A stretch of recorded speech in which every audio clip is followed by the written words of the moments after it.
10:48 iniciamos nuestro reporte económico. Hoy viernes nos acompaña Carla Gaviño, profesora de la Escuela de Gestión Pública de la Universidad Pacífico, quien nos hablará un poco sobre el impacto que tienen en nuestra economía los megaproyectos. ¿Cómo está? Bienvenida. Bienvenida. Muchas gracias, muchas gracias. Bueno, bienvenidos a todos ustedes a este segmento del reporte económico. Mi nombre es Carla Gaviño, soy profesora de Gestión Pública de la Universidad del Pacífico y les voy a hablar de los principales megaproyectos. Vamos a empezar por definir qué se entiende por un megaproyecto de infraestructura pública. Aproximadamente estamos hablando de estos proyectos grandes de envergadura que superan los 1.000 millones de soles. Estos proyectos de infraestructura, como en generar toda la inversión pública, la infraestructura pública, lo que buscan es dotar al Estado de los activos que se necesitan para mejorar los servicios, para prestar buenos servicios a la ciudadanía. Es decir, repercuten en nosotros como ciudadanos de forma directa porque se trata de lo que se necesita, de los activos de la infraestructura para mejorar nuestra calidad de vida en distintos aspectos. Dentro de los principales megaproyectos que tenemos hoy en día en el Perú está, por ejemplo, la ampliación del aeropuerto Jorge Chávez, un proyecto bastante anunciado, bastante esperado, que ya se encuentra también, por suerte, bastante avanzado. Tuvo distintos problemas a lo largo de los años con el tema del saneamiento físico legal, entre otros, pero afortunadamente este proyecto ya cuenta con lo que es la segunda pista de aterrizaje, la torre de control al 100% de avance y está todavía encaminado, avanzándose lo que es el segundo terminal para pasajeros. Se han tenido dos vuelos que se han desarrollado en esta nueva pista, ¿no? Que se han desarrollado de forma exitosa en abril de este año. De acuerdo a la información que ha trascendido por el MTC, se espera contar con este proyecto ya culminado para el año 2025. Entonces es un proyecto importante que tenemos que va a poner nuevamente a Lima y al Perú un poco en la vanguardia de lo que es la infraestructura en materia de aeropuertos. Tenemos también la línea 2 del metro, otro proyecto que hemos escuchado a lo largo de los años, que ha tenido una serie de complicaciones en materia de saneamientos físicos legales, de dónde se iban a estar ubicadas las distintas estaciones, pero que finalmente ya está bastante más avanzado. Este proyecto de la línea 2 del metro lo que busca es interconectar, vincular desde Ate hasta el Callao, pasando por Santa Anita, Bellavista, San Luis, por una serie de distritos, y lo que busca es hacer que el transporte sea más rápido, más dinámico. Justamente en una ciudad donde el transporte es un tema tan convulsionado como la nuestra, pues un proyecto como este sería bastante importante. De acuerdo a la ATU, se espera que en octubre de este año se inicien lo que sería la operación de uno de los tramos que está vinculado a lo Santa Anita, ¿no? El resto del proyecto todavía necesita de mayor coordinación, de mayor avance, porque en los años que ha tenido desde que se está desarrollando, que son aproximadamente 9, el avance ha sido cerca del 50% todavía. Un tercer proyecto importante que podemos mencionar es la red vial 4, que va desde Pativilca, Salaberry, Santa, Trujillo y Salaberry. Este proyecto también está en el Plan Nacional de Infraestructura, tiene un monto de inversión de aproximadamente más de 1.000 millones de soles y lo que busca es, pues, hacer más rápida la interconexión en todas estas localidades. Incluye 4 evitamientos, en Chimbote, Virú, Casma y Guarmey. Un tema que me llamó la atención es que, por ejemplo, en el caso del distrito de la localidad de Chimbote, va a permitir que los ciudadanos, en lugar de tomarse 1 hora para atravesar todo Chimbote, lo puedan hacer en 15 minutos. Entonces, la repercusión nuevamente en la calidad de vida, en poder transitar para llegar a los centros escolares, al trabajo, pues se sentiría si es que este proyecto se ejecute de acuerdo a lo que está previsto. Aparte, tenemos otros proyectos que tienen que ver con líneas de transmisión, que también es bueno que se lancen porque lo que permiten es transmitir la energía a lo largo del país. Pero yo quiero mencionar otros 2 proyectos a colación para tener en cuenta los riesgos que podrían suceder y cómo accionar frente a ellos. Tenemos, por ejemplo, el caso del ferrocarril Huancayo-Huancavelica, que estaba en el Plan Nacional de Infraestructura del año 2019 y en el actual del 2022 ya no se encuentra previsto. Este ferrocarril Huancayo-Huancavelica lo que busca es modernizar toda la infraestructura de este ferrocarril para generar con ello mayor atractivo turístico y desarrollar, pues, mayor velocidad entre las localidades y el transporte de las personas que están entre Junín y Huancavelica. Este proyecto quedó desierto el año pasado cuando lo licitó Proinversión. Nuevamente este año Proinversión lo está volviendo a licitar y se espera que para el tercer trimestre o el cuarto trimestre, de este año se tenga la buena prueba adjudicada. Entonces yo creo que aquí es un tema importante reflexionar cómo hay proyectos que están listos, que se licitan, pero que se quedan desiertos porque el mercado no responde. Trabajar en la construcción del mercado, en la confianza, es un tema importante para los megaproyectos.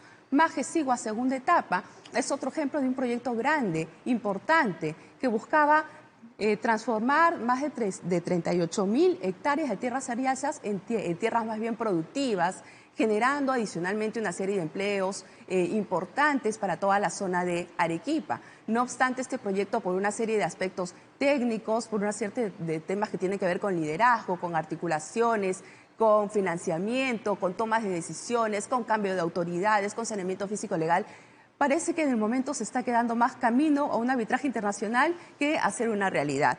Entonces son grandes megaproyectos que hay que tener en cuenta que varias veces han sido anunciados, priorizados, pero que por distintas razones han quedado un poco en stand-by. Esperemos que esto no repercuta o no se repita en otros proyectos. ¿Qué hacer?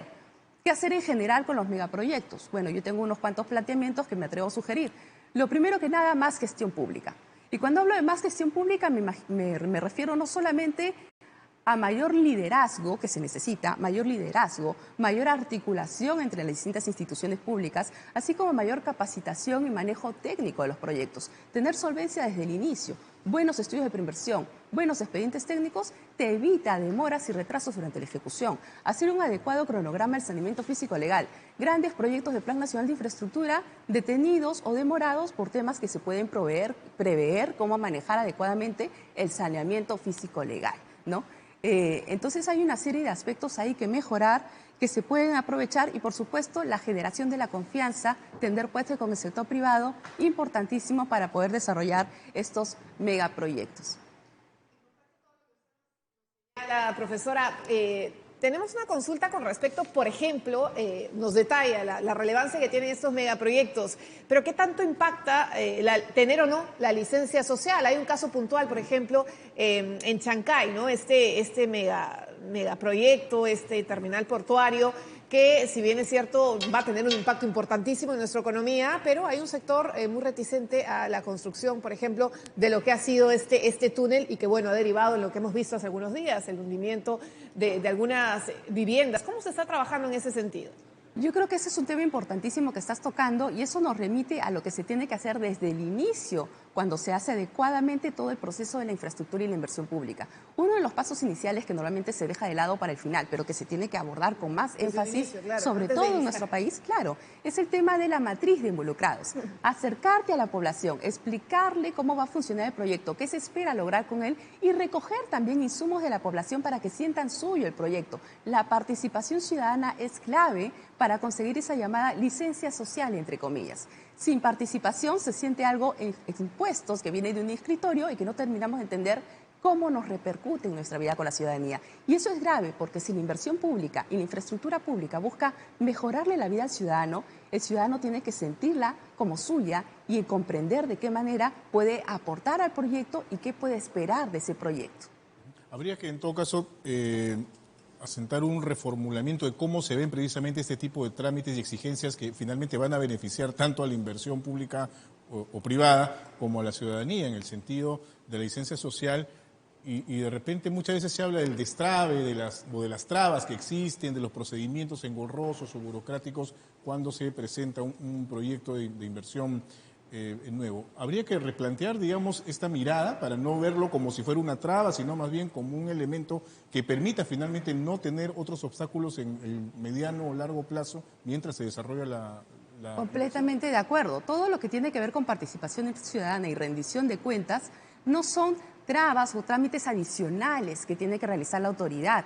Menos aún dejársela al sector privado cuando surge el problema y el Estado no está muy presente y la empresa se encuentra con la población ya con concesión otorgada y tiene que ver de qué manera tratar de que el proyecto pueda caminar. Todo lo que tiene que ver con la ciudadanía, que finalmente es el centro del proyecto, tiene que ser visto de una forma positiva, tiene que integrarse. No es un trámite, no es más burocracia, no es un papeleo, al contrario, es más bien hacerle comprender y trabajar con la ciudadanía para que entienda que lo que se está haciendo desde el Estado es para ellos y con ellos. No es una imposición, no es una idea de escritorio, es un trabajo conjunto para desarrollar la localidad y el país. Y un pacto de compromisos bilaterales, que es importantísimo también. Ahora, profesora, hay otro tema, quizás, no sé si específicamente en estos megaproyectos, pero hemos visto durante las últimas gestiones mucha rotación, ¿no? de ministros, de quienes encabezan estos grandes proyectos. Y claro, hay una constante también, nueva gestión trata de desarticular o echarse abajo, no sabemos lo que se ha hecho anteriormente, con modificaciones, con cambios que finalmente ralentizan este tipo de proyectos que tienen un impacto muy favorable en nuestra economía. ¿Cómo se tiene que articular esta arista que nos puede jugar en contra? El tema que estás tocando es sumamente relevante y ha afectado mucho, sobre todo en los últimos tiempos, ¿no?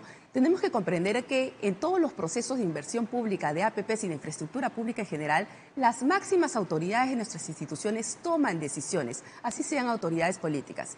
Y para esa toma de decisiones, muchas veces el ministro, el gobernador regional, el alcalde necesita que su equipo técnico, sus asesores revisen. Y muchas veces también hacen cambios en las gerencias o en las unidades ejecutoras, que son donde se ejecutan o toman las decisiones de ejecución del proyecto.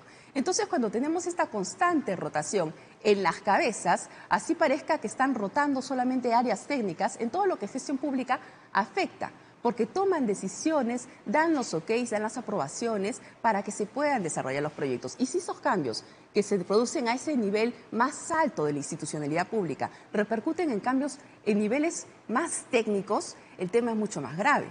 Un ejemplo muy claro lo tuvimos en Majesiguas. No sé si recuerdan cuando hubo un cambio del presidente regional o del gobernador regional, pues el nuevo equipo, y se entiende completamente, quería volver a revisar la adenda 13. Y eso tomó una dilación de tiempo. Imagínense si esos cambios sucedieran en proyectos grandes como estos, pues con una frecuencia indeseada como cada cierta cantidad de meses, ¿no? Y eso se traduciera también en cambios de los que son los responsables de las principales unidades ejecutoras, de las direcciones generales, de los que toman las decisiones técnicas. Eso repercute y afecta directamente de todo lo que es la infraestructura. Y es un tema nuevamente de liderazgo, de institucionalidad y de gestión pública que el Estado debe de resolver. Institucionalidad y gestión pública sobre todo, ¿no? Es así como usted ha explicado en los grandes proyectos, digámoslo así, también por ejemplo en gobiernos locales, regionales o municipales también se ve lo mismo, ¿no? Hay una falta de visión o de proyección de continuidad en políticas de Estado, sobre todo, ¿no? En servicios básicos, saneamiento, en fin, luz o agua, en fin, ¿no? Que no se cumple porque hay ese tipo de personalismos, por decirlo de alguna manera, ¿no? Llega un nuevo alcalde, una nueva autoridad, ¿sabes qué? Borra todo lo anterior. Muchísimas gracias por haber estado con nosotros, profesora. Muy amable. Gracias, señor. Buen día y la bienvenida a este espacio también con nosotros. Muy amable. Hemos conversado con la profesora Carla Gaviño, docente de la Escuela de Gestión Pública de la Universidad del Pacífico. Son las 8 de la mañana.